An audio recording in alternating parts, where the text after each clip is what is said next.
Kau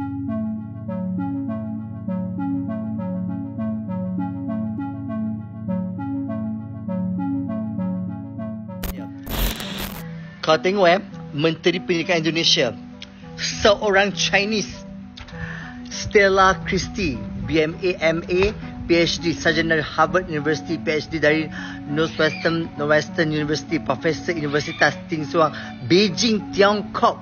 Dia belajar lagi kat China. But then, dia punya jati diri, there's no vernacular school.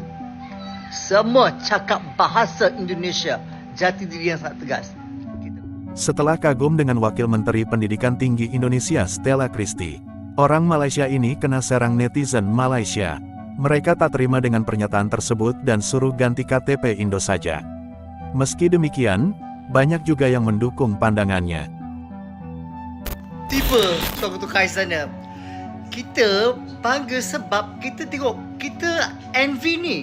Sebab bangsa diorang tak kira kau Cina ke, kau apa ke, semuanya bangga bercakap bahasa Indonesia. Menyatakan, yes, kami Indonesia. Nampak tak? Tiba-tiba kau suka tukar IC sana. Ceteknya fikiran kau ni, dek. Allah. So kau sangat dekat sana, kita ambil. Setiap negara ada positivity vibes dia. So why don't we take that positive vibes in order for we to unite our Malaysians with one bahasa? Faham tak? Berasimilasi. Apa ni, jati diri. Itu yang penting. Macam gini level pemikiran kau. This is your level. Dek, SPM penting, dek. Sebab tu SPM penting. Bang, kenapa pujikan Konoha? Ini bukan ada masalah puji ke tak puji. Kita bila tengok suatu benda tu, kita tengok as a positive vibe. Okay, contoh. Okay. Proses asimilasi yang digunakan oleh Soeharto.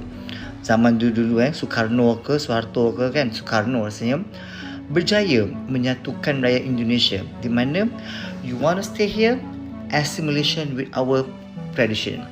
That's why proses asimilasi itu telah menjadikan dia satu kaum, di mana kaum Tionghoa apa semua boleh berbahasa Indonesia dengan begitu baik sekali, dan mereka ada semangat nasionalis. Faham tak? Semuanya kalau dia pergi mana-mana, dia Tionghoa ke apa ke, they speak in their own language, which is Indonesian language, bahasa.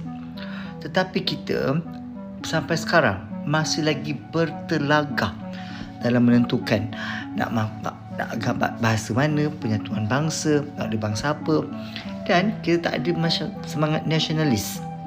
Okey, di mana kita lebih kepada yang sana, pergi kepada ideologi komunis, tak nak menerima apa-apa pun, tak nak bercakap dalam bahasa, tak nak menerima silibus Malaysia, nak bawa masuk apa ni, lonjong semua tu.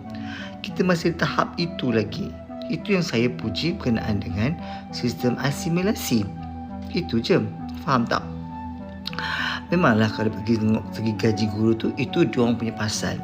Tapi dalam proses penyatuan bangsa, mereka telah ke depan. Faham? Itu je. Aku tak tahulah ada mentaliti orang kan, cakap bahasa Inggeris je, oh kau paling kelas. When you speaking saja, you are first class citizen, macam tu. No, Japan PM doesn't know how to speak English. Turkey PM doesn't know how to speak English. Banyak tak bisa cakap English. But then their country berjaya je, maju je. This kind of mentality kena buang. So because you are depending on negara penjajah, that's why rasa bila you speak English je, you are superior than other races. No, this kind of mentality tak boleh pakai. Bahasa Cina, tak kira Mandarin atau Cantonese, sangat penting untuk dikuasai pada hari ini, memandangkan kuasa besar ekonomi dunia beralih ke negara China, dan kita sebenarnya pun sudah merasakan impak positifnya. Oleh itu, amatlah baik kalau kita dapat kuasai bahasa ini dalam usaha menarik lebih banyak pelabur dari China. Akan tetapi, jangan lupa bahawa bahasa Melayu adalah bahasa kebangsaan. Maka adalah wajib untuk diketahui oleh semua rakyat Malaysia. Tak kiralah sama ada bahasa Melayu ni bukan bahasa antarabangsa ataupun tidak, kerana ia adalah bukti anda adalah warga negara. Macam mana nak digelar anak Malaysia tapi tak tahu berbahasa Malaysia? Oh ya, jangan lupa juga yang kuasa membeli di Malaysia ada dalam tangan kaum majoriti. Dan kaum majoriti ini bercakap dalam bahasa kebangsaan tau. Bahkan negara-negara jiran kita pun menggunakan bahasa yang lebih kurang sama. Oleh itu, tuduhan yang mengatakan bahasa Melayu ini tidak ada nilai sama sekali tak masuk akal.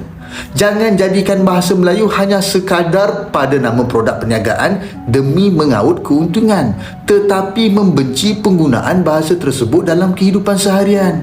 Saya yakin apa yang saya lontarkan ini akan disokong oleh kaum Melayu, Cina dan India, kerana ini adalah fakta. Takkanlah ada warga Malaysia nak kecam saya yang menyeru supaya warga Malaysia bercakap dalam bahasa Malaysia, kan? Cuba komen sikit. Malaysia malang sekali lah.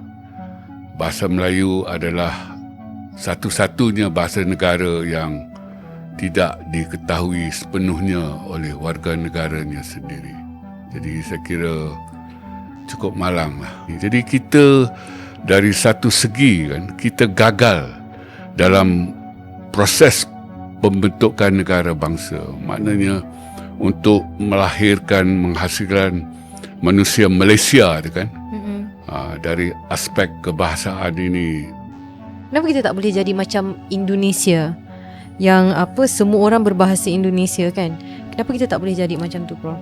Kita tak boleh jadi macam tu sebab kita membina negara kita pada tahun 57 tu, apabila kita merdeka, dan juga semasa kita membentuk Malaysia tu, kita mengangkat dasar integrasi, sedangkan Indonesia dan lain-lain di Asia Tenggara ni, kecuali kita saja, semuanya mengangkat asimilasi.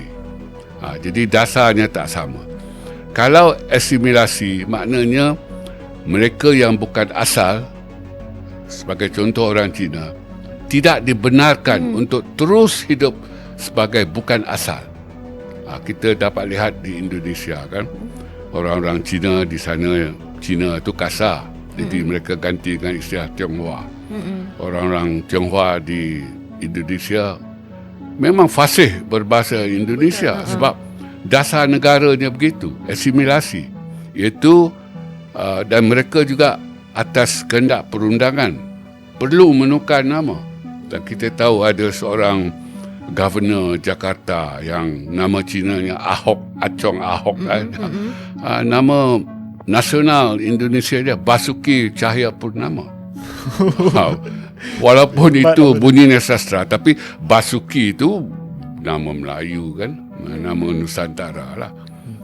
Dalam kehidupan nasional, beliau dikendaki meninggalkan nama Tionghoa yang dikenali sebagai Ahok itulah, dan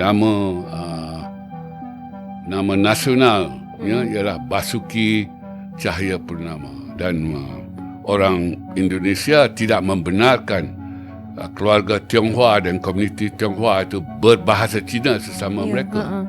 Mereka kata ini Indonesia, kalau mau tinggal di sini mesti berbahasa Indonesia. Jadi dasar itu. Sebagian warga Malaysia mengakui bahwa Indonesia berhasil membangun identitas nasional yang kuat di tengah pluralitas.